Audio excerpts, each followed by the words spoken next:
Hello guys, welcome to our Kelvin family. இன்றைக்கி நம்ம என்ன டாபிக் பார்க்க போகிறோம் அப்படின்னா ஃபயர் டிடெக்டிங் ரோபோட்.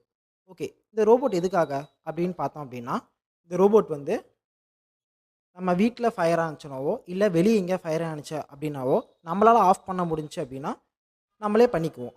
நம்மளால் பண்ண முடியல அப்படின்னா இந்த ஃபயர் டிடெக்டிங் ரோபோட் போய் டிடெக்ட் பண்ணி அந்த ஃபயரை வந்து ஆஃப் பண்ணும். ஓகே, இதுக்கு நம்ம என்னென்ன காம்பனன்ட்ஸ் யூஸ் பண்ணியிருக்கோம் அப்படின்னு பார்த்தோம் அப்படின்னா 12 வோல்ட் பேட்டரி, அப்புறம் Arduino UNO மைக்ரோ கண்ட்ரோலர், அப்புறம் ஃப்ளேம் சென்சார், அதுக்கப்புறம் டிரைவர் ரிலே, அதுக்கப்புறம் டிசி மோட்டார் அண்டு ஒரு வாட்டர் பம்ப். ஓகே, இதை வச்சு எப்படி பண்ணோம் அப்படின்னு பார்த்தோம் அப்படின்னா, இப்போ நம்ம மைக்ரோ கண்ட்ரோலருக்கு ஃபஸ்ட்டு பவர் சப்ளை கொடுக்கணும். அதாவது எல்லா யூனிட்டுக்குமே ஃபஸ்ட்டு பவர் சப்ளை தேவை.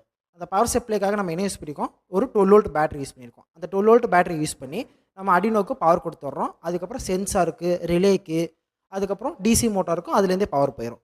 ஓகே, இப்போ அந்த ஃப்ளேம் சென்சார் என்ன பண்ணோம் அப்படின்னா, நம்மளுக்கு ஃபயர் இருக்கா இல்லைன்னு சொல்லிட்டு டிடெக்ட் பண்ணி நம்மளுக்கு மைக்ரோ கண்ட்ரோலருக்கு இன்புட்டாக தரும்.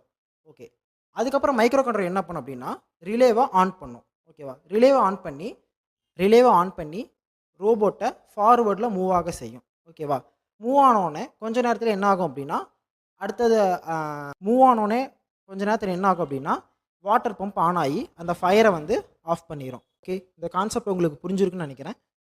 தொடர்ந்து நம்ம சேனலை லைக்ஸ் அண்டு சப்ஸ்கிரைப் பண்ணுங்கள். தேங்க்யூ.